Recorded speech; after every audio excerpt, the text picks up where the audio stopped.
भाई और बहनों, जय भीम, नमो बुद्धाय। तथागत गौतम बुद्ध की जो कथा है उसमें हम अब 9वें अध्याय की चर्चा करेंगे, जिसमें संघ के साथ जो मतभेद हुआ है उसके बारे में चर्चा की गई है। तो उसके बारे में आप लोग ध्यानपूर्वक सुने। सिद्धार्थ ने सांख्य संघ के सदस्य बने हुए 8 वर्ष व्यतीत हो चुके थे। वह संघ का अत्यंत समर्पित और पक्का सदस्य था। जिसकी रुचि उसे निजी मामलों से थी, उतनी ही रुचि वह संघ के मामलों में रखता था। संघ के सदस्य के रूप में उसका आचरण एक उदाहरण था और उसने स्वयं को सबका प्रिय बना लिया था। उसकी सदस्यता के 8वें वर्ष में एक ऐसी घटना घटित हुई जो शुद्धोधन के परिवार के लिए दुखद बन गई और सिद्धार्थ के जीवन में संकटपूर्ण स्थिति पैदा हो गई। इस दुखद प्रकरण का आरंभ इस प्रकार हुआ। साक्यों के राज्य की सीमा से सटा हुआ कोलियों का राज था। रोहिणी नदी दोनों राज्यों की विवाहित रेखा थी। साक्य और कोलिया दोनों ही रोहिणी नदी के पानी से अपने अपने खेत सींचते थे। हर फसल पे उनका आपस में विवाद होता था कि कौन सी रोहिणी के जल का पहले और कितना उपयोग करेगा। वह विवाद कभी कभी झगड़ों में बदल जाता था और झगड़े लड़ाइयों में। जिस वर्ष में सिद्धार्थ की आयु 28 वर्ष की थी, उस वर्ष रोहिणी के पानी को लेकर साक्यों के नौकरों और कोलियों के नौकरों के बीच एक बड़ा झगड़ा हो गया। दोनों ओर लोग घायल हुए। इसका पता चलने पर साक्यों व कोलियों ने सोचा इस विवाद का सदा सदा के लिए युद्ध द्वारा हल कर लिया जाना चाहिए। अतः साक्यों के सेनापति ने कोलियों के विरुद्ध युद्ध की घोषणा के प्रश्न पर विचार करने के लिए साक्य संघ का एक अधिवेशन बुलाया।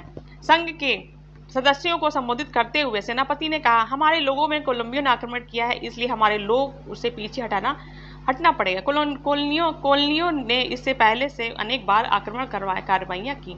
हमने अब उन्हें सहन किया है, लेकिन ऐसा हमेशा नहीं चल सकता। इसे रोका जाना चाहिए और इसे रोकने का ही रास्ता है कि कॉलोनियों के विरुद्ध युद्ध की घोषणा कर दी जाए। मेरा प्रस्ताव है कि कॉलोनियों के विरुद्ध या संघ युद्ध की घोषणा कर दे। जो विरोध करें चाहे वे बोले। सिद्धार्थ गौतम अपने स्थान पर खड़े हुए और बोले, मैं इस प्रस्ताव का विरोध करता हूँ। युद्ध से किसी प्रश्न का समाधान नहीं होता है। युद्ध छेड़ देने से हमारे उद्देश्य की पूर्ति नहीं होगी। उससे एक दूसरे युद्ध का बीजारोपण हो जाएगा। किसी की हत्या करने का कोई दूसरा हत्या करने वाला मिल जाता है। जो किसी को जीतता है उसे दूसरा जीतने वाला मिल जाता है। जो आदमी किसी को लूटता है उसे दूसरा लूटने वाला मिल जाता है। सिद्धार्थ गौतम ने अपनी बात जारी रखते हुए कहा, मेरे विचार से साक्यों कोलियों के विरुद्ध युद्ध छेड़ने की जल्दबाजी नहीं करनी चाहिए। पहले सावधानी से इस बात की जांच करनी चाहिए कि प्रस्ताव में दोषी पक्ष कौन सा है।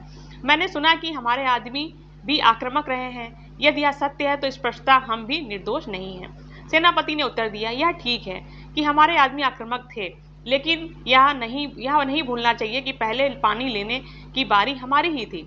सिद्धार्थ गौतम ने कहा, इससे स्पष्ट है कि हम भी सर्वथा दोषमुक्त नहीं हैं। इसलिए मेरा प्रस्ताव है कि हम अपने से 2 आदमी चुनें और कॉलोनियों से भी कहा जाए कि वे अपने से 2 आदमी चुनें और फिर ये चारों मिलकर एक 5वां आदमी चुने।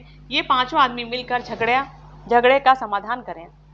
सिद्धार्थ गौतम ने संशोधन हेतु जो प्रस्ताव रखा उसका विधिवत समर्थन हुआ, किंतु सेनापति ने संशोधन का विरोध किया और कहा, मुझे विश्वास है कि जब तक कॉलोनियों को कठोर दंड नहीं दिया जाता तब तक उनका यह संसार समाप्त नहीं होगा। अतः प्रस्ताव और संशोधन का मत लेना आवश्यक हो गया है। पहले सिद्धार्थ ने संशोधन का प्रस्ताव ही मत के लिए प्रस्तुत किया और बहुमत से अमान्य हो गया।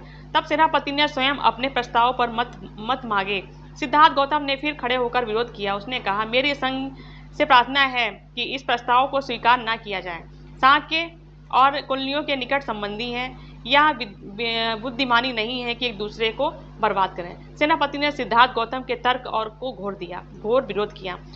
उसने इस बात पर जोर दिया कि युद्ध के क्षत्रियों के लिए कोई अपने पराये का भेद नहीं किया जा सकता। उन्हें राज्य के हित में अपने सगे भाइयों को भी लड़ना होगा। बलि कर्म ब्राह्मण का कर्तव्य है, युद्ध करना क्षत्रियों का कर्तव्य है, व्यापार करना वैश्यों का कर्तव्य है और सेवा करना शूद्रों का कर्तव्य है। यह वर्ग का अपना अपना कर्तव्य निभाने में ही पुण्य है। शास्त्रों की ऐसी ही आज्ञा है। सिद्धार्थ ने उत्तर दिया, जहाँ तक मैं समझता हूँ धर्म तो इस बात को मानने में है कि बैर से बैर कभी शांत नहीं होता और केवल अवैर से ही शांत हो सकता है। सेनापति अधीर हो उठा और बोला, इस दार्शनिक शास्त्रार्थ से पढ़ना बेकार है। स्पष्ट बात यह है कि सिद्धार्थ को मेरा प्रस्ताव अमान्य है। हम संघ का मत लेकर इसका निश्चय करें कि संघ का क्या विचार है। तदनुसार सेनापति ने अपने प्रस्ताव पर लोगों के मत मांगे। भारी बहुमत से यह प्रस्ताव पारित हुआ। बोलो तथागत गौतम बुद्ध की जय।